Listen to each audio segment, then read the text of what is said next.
ভূমিকা তোমরা ছাড়া একেবারে কয়েকটা কথা। তবলিগ দিনের কাজ। মাওলানা সাহেব সাহেবের সাথে আমাদের যে বিরোধ এবং দ্বন্দ্ব, এটা হল দিনই বিরোধ, দিনই দ্বন্দ্ব। এটা সামাজিক, ব্যক্তিগত, জমি জমা এগুলির কোনো বিরোধ না। মোটামুটি ভাবে তিনটা কারণে মাওলানা সাহেব সাহেব এবং তার অনুসারীরা তবলিগ নামে দিনের কাজ করার যোগ্যতা হারাইছে, এই জন্য তারা ভ্রান্ত। এক নাম্বার, মাওলানা সাহেব সাহেবের দীর্ঘদিনের এই সমস্ত বয়ান বক্তৃতায় হযরত হক্কানি রব্বানি উলামায়ে কেরাম এই কথা সুদীর্ঘভাবে সুনির্দিষ্টভাবে প্রমাণিত হয়েছে। উনি মন গড়া কোরআন হাদিসের ব্যাখ্যা করছে। এটা এক দুইটা মন গড়া ব্যাখ্যা করে নাই, অনেকগুলি মন গড়া ব্যাখ্যা, প্রায় 80টার মতো কোরআন হাদিসের মন গড়া ব্যাখ্যা করছে। এই জন্য 2 নম্বর, উনি তবলিগ দিনের একটা কাজ, দিনের আরো অনেক সহি কাজ আছে, আছে না নাই?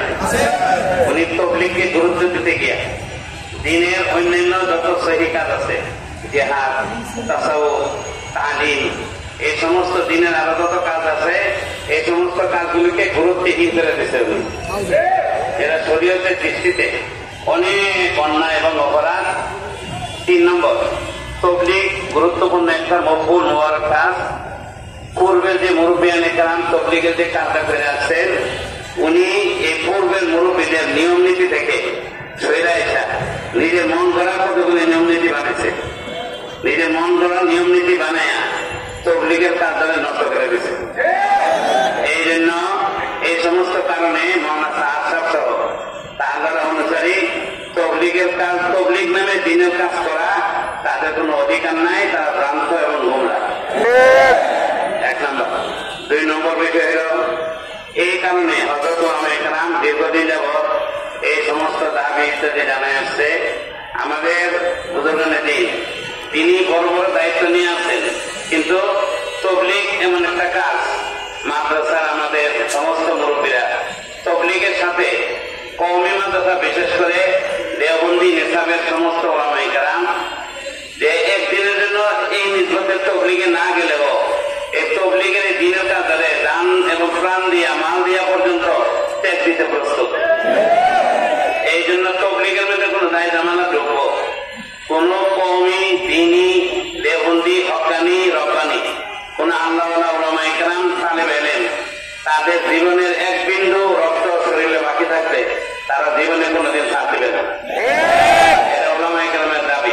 সর্বশেষ আমি যেটা বলতে চাইতেছি, যে কারণে আজকে আমরা জমা হইলাম, 18 সালে কওমি মাদ্রাসার সমস্ত ছাত্র, উলামায়ে কেরাম, আমাদের তবলিগের নিরীহ যারা নাকি কোনোদিন মানুষের সাথে কোনো সংঘাতে যায় না, তবলিগের কর্মীরা, সাথী ভাইয়েরা, তাদেরকে ইস্তেমাল না দিয়ে তারা কিভাবে নির্মম ভাবে তারা আহত করছে, হত্যা করছে, এটার প্রমাণ সারা দুনিয়া আছে। এটা এখনো অনেক ভাই আহত, এটা এত বছর হয়ে গেল। এই কদিন আগে এই যে ইস্তেমাল মাঠে রাতে 3টা বাজে, এটা সূত্র কোথায় সহজে আমরা সবাই জানি।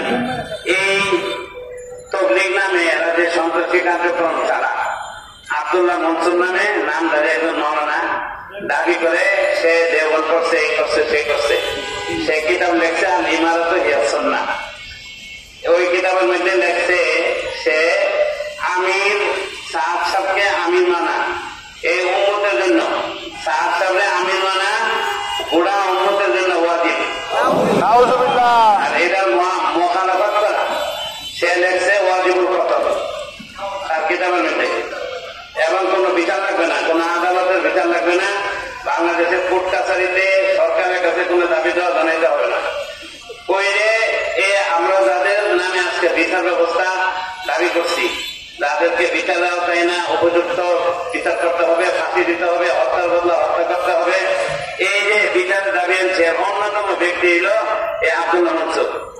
তার নিজের লেখা কিতাব মাওলানা সাহেব সাহেব সারা দুনিয়ার আমির, তারে মানা বর্তমান মুসলমানদের জন্য ওয়াজিব। এই আমিরের মানা থেকে যারা মুখালফত করবে, মানে বিরোধিতা করবে, সে ওয়াজিবুল কতল, মানে তারা হত্যা করা ওয়াজিব, মানে তারা হত্যা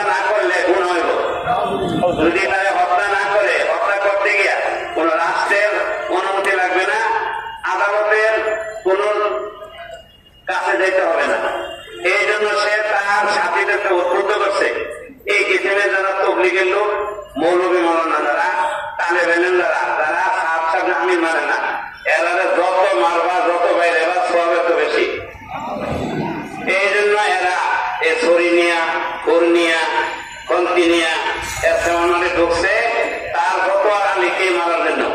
সুতরাং এটা শুধু প্রসারী বহু আগে থেকে সিদ্ধান্ত, এরা ইস্তেমার মানে কোনো দূর করতে যায় নাই। ওই যে ওই ফতোয়া অনুপাতে আগে থেকে প্রশিক্ষণ দিয়ে আসছে কিভাবে মারা যায়। কারণ এরা মানলে কোনো গুণা হইবে না, এরা তো মানলে সওয়াব হবো। এই জন্য যত মানতে পারে বাড়ি ধরে দিলে আরো বেশি সওয়াব। এই জন্য এই প্রশিক্ষণ এরা নিয়েছে। এই প্রশিক্ষণ নিয়ে তারা আইসা এসে হামলা করছে। সুতরাং এই সমস্ত কিছু আর তার প্রমাণ বাংলাদেশে বর্তমান মিডিয়া যুগ, মিডিয়াতে সমস্ত ছবি একটার পর একটা কথা হয়েছে, ওরা কিভাবে আসছে, কিভাবে হামলা করছে, সবকিছু হয়েছে। সব জিনিস কোনো ঢাকা যায় না, সমস্ত কিছু প্রমাণ হয়ে গেছে। এই সব কিছু প্রমাণের আলোকে এই জন্য তারা তবলিগ নামে এই জন্য দিনে কোনো কাজ করা থেকে তাদের যোগ্যতা হারাইছে, এরা ভ্রান্ত এবং গুমরা।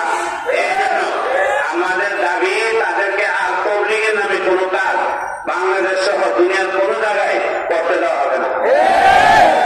এই জন্য আমরা তারা খুনি, এরা খুনিরা আবার কি দাওয়াত দিব, ওরা কিসের তবলিগে দাওয়াত দিবে।